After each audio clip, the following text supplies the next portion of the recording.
నమస్తే. శ్రీ గురుభ్యో నమః. శ్రీమాత్రే నమః. అందరికీ నమస్కారం.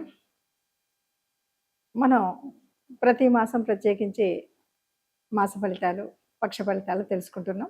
అందులో భాగంగా మన జన్మ జాతకంలో గనక ఉండేటువంటి ఆ ద్వాదశ భావాల్లో గురుస్థానం ఎక్కడుంటే ఎలాంటి ఫలితాలు ఇస్తాయి, ఇది తెలుసుకుందాం. ఎందుకంటే గురువు బృహస్పతి దేవగురువు, అలాంటి గురువు పెద్దనైన గ్రహం. అలాంటి వాడు మనకు సహజంగా చెప్పేటువంటి మాట ఏంటంటే, ఎన్ని గ్రహాలు అంటే మనకున్నటువంటి నవగ్రహాల్లో మిగతా గ్రహాలన్నీ ఎక్కడో పాపస్థానంలోనో నీచ స్థానంలో ఇలా ఉన్నప్పటికీ గురువు ఒక్కడు సరిగ్గా ఉంటే అన్నీ సరిదిద్దుకుంటాడు అనేటువంటి ఒక సామెత ఉంది.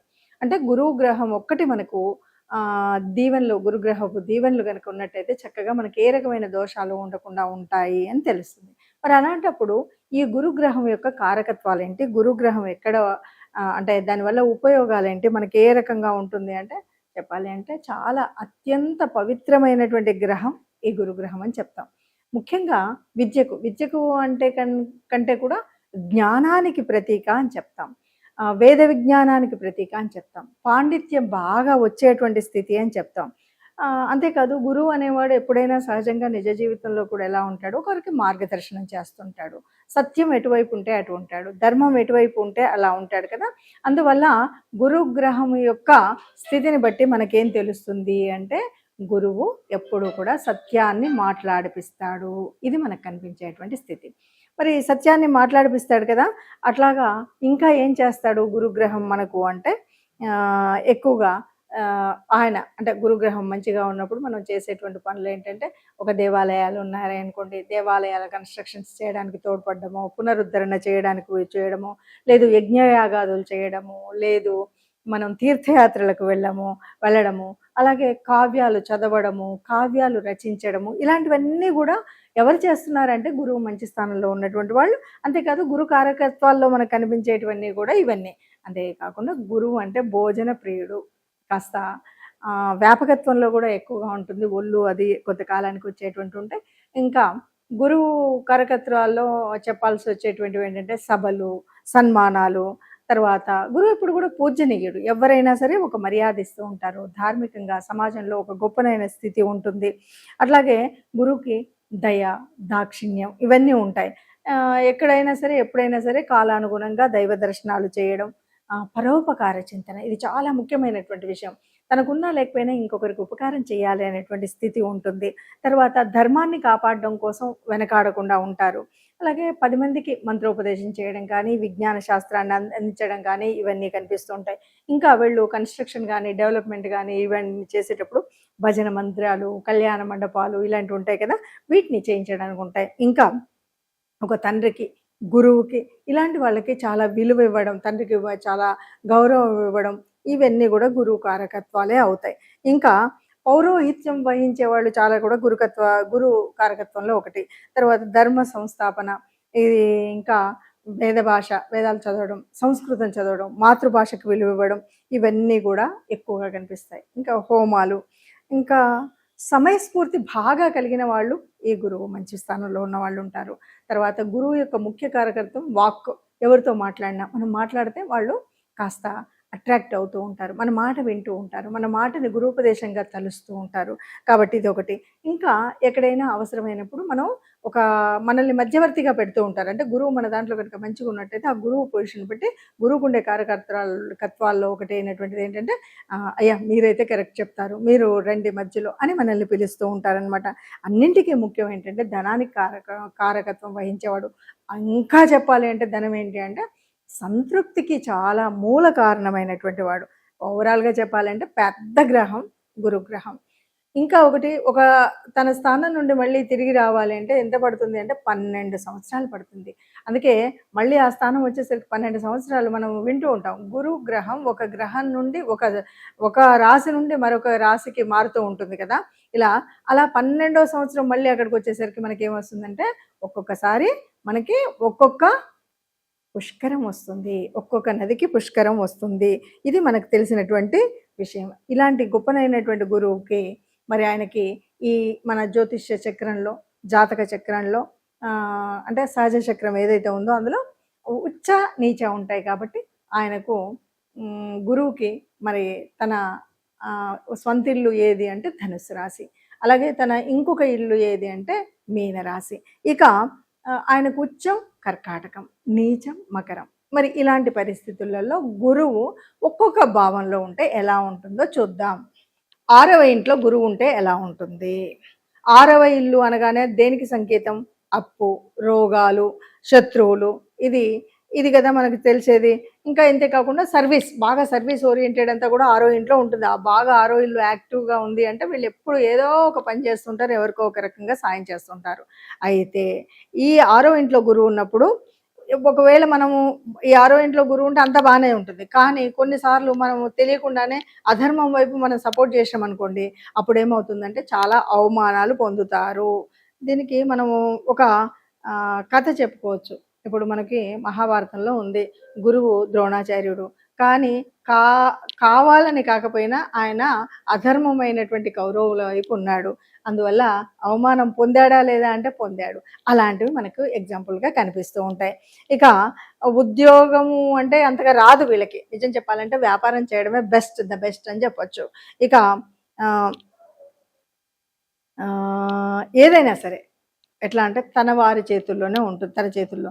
కించపరచడము తన వాళ్ళే చేస్తారు, అలాగే అతి గౌరవించడము తన వాళ్ళే. అంటే ఇంతవరకు తన వాళ్ళు అనుకున్న వాళ్ళే కొంతమంది కించపరుస్తారు, కొంతమంది అవమానపరుస్తారు. తన వాళ్ళే తనకు శత్రువులు అవుతారు. ఎందుకు? ఇందాక చెప్పిన భారతం ఎగ్జాంపులే అనమాట. తన వాళ్ళే, కానీ పరిస్థితులు ఎదురయ్యాయి, గురువు దగ్గరకు వచ్చి యుద్ధం చేశారు. అలా ఉంటుందన్నమాట. ఉద్యోగం మాత్రం చేయలేరు. ఇక చాలా మందిలో ఇంకొక చెడు అలవాటు మనకు కనబడుతుంది. 6వ ఇంట్లో గురువు ఉంటే వివాహేతర సంబంధాలు కలిగి ఉండే అవకాశం ఉంటుందని చెప్పట్లేదు, ఉండే అవకాశం ఉంది. కాబట్టి జాగ్రత్త పడాలి. ఏ వయసులోనైనా విద్య నేర్చుకుంటారు వీరు. అంటే 60 ఏళ్ళు వచ్చాయి అయినా సరే ఒక కొత్తది ఏదో చూస్తే మనం నేర్చుకుందామని వెళ్ళి ఆన్లైన్లోనో ఇంకెక్కడో ఆ విద్యను నేర్చుకుంటారు. అప్పులు ఏమన్నా ఉంటే ఇమ్మీడియట్గా తీరుస్తారు.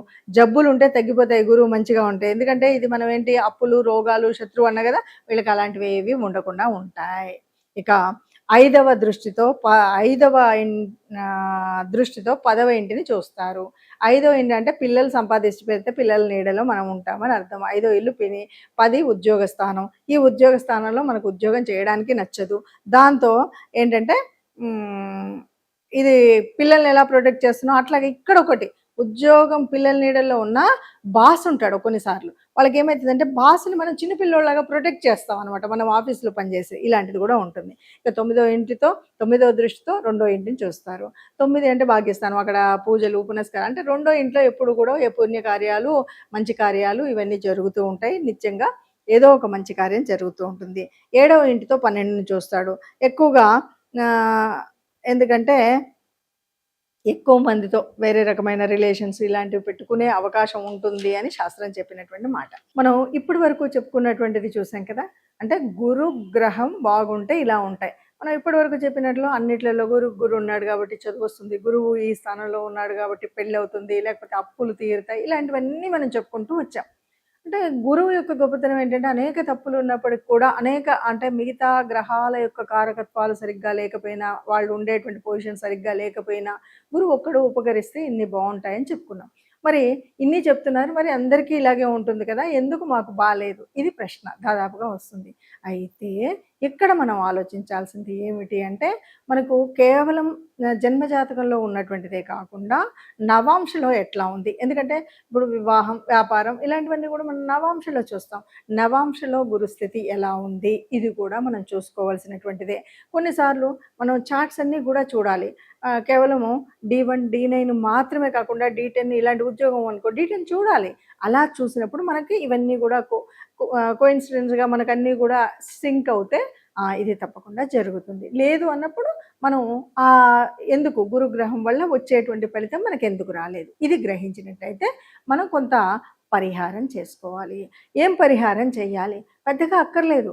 మనకు నవగ్రహాలలో ఉన్నటువంటి గురుస్థుతి ఏదైతే ఉందో చేయండి చాలు. లేదు దక్షిణామూర్తి స్తుతి చేయండి సరిపోతుంది. ఇలాగా మనము దత్తాత్రేయుల వారి స్తుతి ఏదైనా చేయొచ్చు. మనం గురువుని నమ్ముకున్నాం. ఏ రోజు గురువుకి ఏ రోజు మంచిది?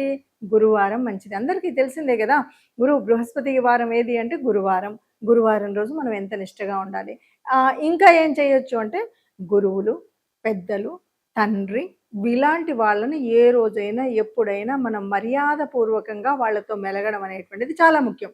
వాళ్ళకి అవసరమైనప్పుడు సాయం చేయడం చాలా ముఖ్యం. అంటే పెద్దలు ఎవరైతే ఉన్నారో, వృద్ధులు ఎవరైతే ఉన్నారో, తండ్రితో సమానమైనటువంటి వాళ్ళు ఎవరైతే ఉన్నారో వాళ్ళకి కావాల్సినటువంటి సహాయాలు చేస్తూ వాళ్ళని గౌరవించడం అనేటువంటిది మరొక రకమైనటువంటి చర్య. ఇక వీటితో పాటు ఇంకా ఏం చేయొచ్చు అంటే మరి గురువుకి వర్ణం ఏంటి? పసుపు వర్ణం. పూజ చేసేటప్పుడు పసుపు వర్ణంతో పూజ చేయొచ్చు గురువుకి. లేదు మనము శనగలు, శనగపప్పు ఇవి ఉంటాయి కదా, వీటిని మనం దానంగా ఇవ్వడం. ఎక్కడెక్కడ ఇవ్వచ్చు అంటే గురువులకు సంబంధించినటువంటి దేవాలయాలకు వెళ్తాం.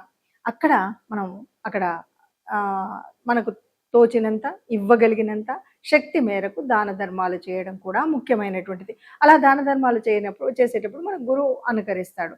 కాబట్టి మనం ఏం చేయాలంటే రోజు గురు దక్షిణామూర్తికి సంబంధించినటువంటి ఓ శ్లోకం చదువుకోవడం, గురువారం రోజు నిష్టగా ఉండడం, వీటితో పాటు గురు సంబంధితమైనటువంటి దేవాలయాలకు వెళ్ళడం అనేటువంటిది చేసినట్టయితే మీకు ఏ రకమైన ఇబ్బంది ఉండదు. ఇవన్నీ ఏదో కొంత కన్ఫ్యూజన్గా ఉంది, ఏమీ లేదు అంటే ఇంకా ఒక ముఖ్యమైనటువంటి విషయం మనం చేయగలిగింది ఏంటంటే, మన వీధిలో వెళ్ళేటువంటి ఎవరైనా పెద్దవాళ్ళు ఉన్నారనుకోండి, తండ్రి వయసు ఉన్న వాళ్ళు ఉన్నారనుకోండి, లేదు మనకు పాఠం చెప్పినటువంటి గురువులే ఉన్నారనుకోండి, వాళ్ళని అప్పుడప్పుడు వెళ్ళి నమస్కరించి వాళ్లకు తోచినంత సాయం చేయండి, ఇవ్వగలిగినంత ఇవ్వండి. ఇక ఇదేదీ లేదు మాకు ఎవరు లేరు అంటే ఏ గోశాలకు వెళ్ళి గోగ్రాసాన్ని ఇవ్వండి. కానీ మనం గురువుకు ప్రత్యక్షంగా ఇచ్చినట్టయితే మంచి ఫలితాలు వస్తాయి. అది మనం చేయవలసినటువంటి అంటే గురుగ్రహ దోషాలుండి మనం అనుకున్న ఫలితాలు అందించలేకపోతున్నారు అనుకున్నప్పుడు మనం ఇలాంటివి పరిహారాలు కూడా చేసుకున్నట్టయితే చక్కగా గురుగ్రహం నుండి వచ్చేటువంటి శుభ ఫలితాలన్నీ పొందవచ్చు. మనం ఇప్పుడు చెప్పుకుంటున్నటువంటిది ఏంటంటే గురువు ఒక్కొక్క అంటే మొదటి భావం, రెండవ భావం అంటే మేషరాశి మనకు తెలిసినట్టుగా, వృషభ రాశి, మిథున రాశి ఇలా ఉంటే ఏంటి అన్న ఫలితాలు నేను చెప్తున్నాను. ఒకవేళ మీకు గురువు ఎక్కడున్నాడు అంటే మీ లగ్నం మీకు 1వ స్థానం. ఫర్ ఎగ్జాంపుల్ ధనస్సు మీకు లగ్నస్థానం అనుకోండి, మీకు 2వ స్థానం ఎక్కడ? మకరం, 3వ స్థానం కుంభం, 4వ స్థానం మీనం. అలా చూసుకోండి.